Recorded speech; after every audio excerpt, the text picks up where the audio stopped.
اس نے کہا ڈولی تب تک اندر نہیں آئے گی جب تک میں اپنے ہاتھوں سے فقیروں کو تقسیم نہیں کر دوں گا۔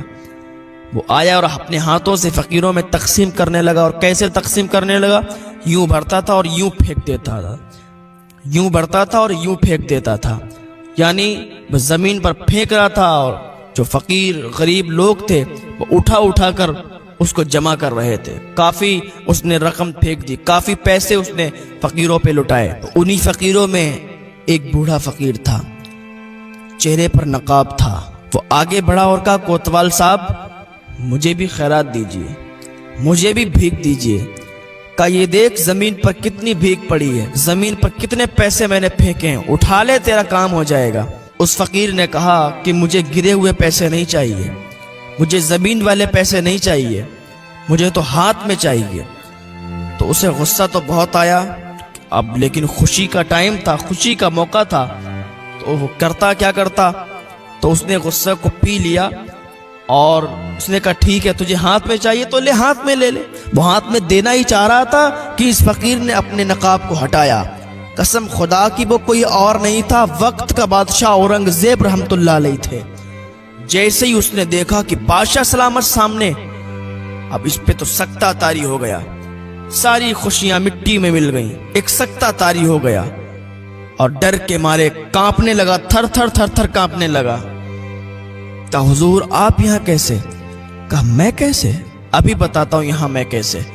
تجھے اس لیے بھیجا تھا کہ تو یہاں عیاشی کرے، تجھے بنارس میں اس لیے بھیجا گیا تھا، تجھے کوتوال اس لیے بنایا گیا تھا کہ تو دوسروں کی بہو بیٹیوں کی عزت کو نیلام کرے، تو دوسروں کی عزت سے کھیلے۔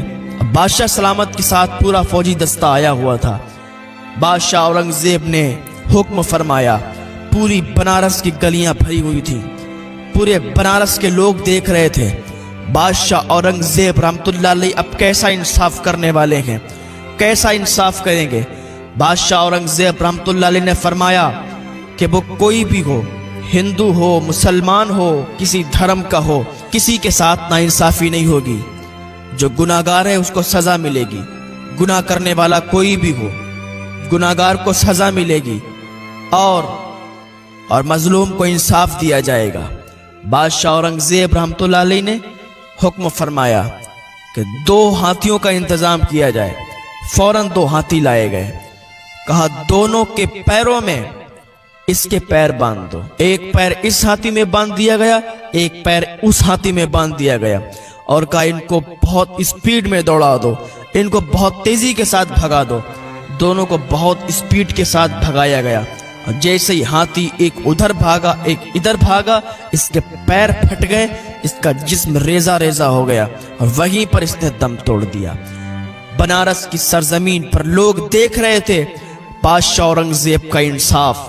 ایک برہمن خاندان کے لیے بادشاہ اورنگزیب کا جو انصاف ہوا ہے، لوگ تعریف کرنے پر مجبور تھے، لوگ تعریف کر رہے تھے کہ واقعی بادشاہ اورنگزیب نے انصاف کیا ہے۔ جب یہ سب ختم ہو گئے یہاں پر، تو بادشاہ اورنگزیب اسی برہمن پریوار میں گئے، پنڈت لالا رام کے گھر گئے اور کہا مجھے تھوڑا سا پانی ملے گا؟ تو بیٹی دوڑتی ہوئی گئی، پانی لائی، کہا یہ لیجئے۔ آپ نے فرمایا کہ میں نے ابھی تک پانی نہیں پیا ہے۔ بادشاہ اورنگزیب رحمت اللہ علیہ چونکہ اللہ کے ولی ہیں، کہا میں نے ابھی تک پانی نہیں پیا ہے، میں نے اس دن سے قسم کھا لی تھی کہ جب تک اس بیٹی کو انصاف نہیں دلا دوں گا، جب تک اس بیٹی کو انصاف نہیں دلا دوں گا، تب تک میں پانی نہیں پیوں گا، کھانا نہیں کھاؤں گا، مجھ پر کھانا اور پانی حرام ہے۔ تب تک میں نے ایک لقمہ نہیں کھایا ہے، تب تک میں نے پانی کا ایک قطرہ بھی نہیں پیا ہے۔ پنڈت لالا رام نے کہا بادشاہ سلامت، چونکہ میری بیٹی کو معلوم تھا کہ آپ آئیں گے، تو اس نے ایک چبوترا تیار کر دیا کہ جب آپ آئیں گے تو وہاں پر نماز ادا کریں گے۔ پنڈت لالا رام کے گھر ایک چبوترا تیار تھا۔ بیٹی نے کہا بادشاہ سلامت، وہاں پر کھانا اور پانی کا بھی انتظام ہے، آپ وضو بنائیے اور نماز ادا کر لیجئے۔ بادشاہ اورنگزیب رحمت اللہ علیہ نے وضو بنایا اور وہاں پر پہلے شکرانے کی نماز ادا کی، اس کے بعد کھانا کھایا، اور جب چلنے لگے تو پنڈت لالا رام کہنے لگے بادشاہ سلامت، چونکہ اب آپ نے یہاں پر نماز پڑھ لی ہے، اب اس زمین کو میں کسی اور چیز میں استعمال نہیں کروں گا۔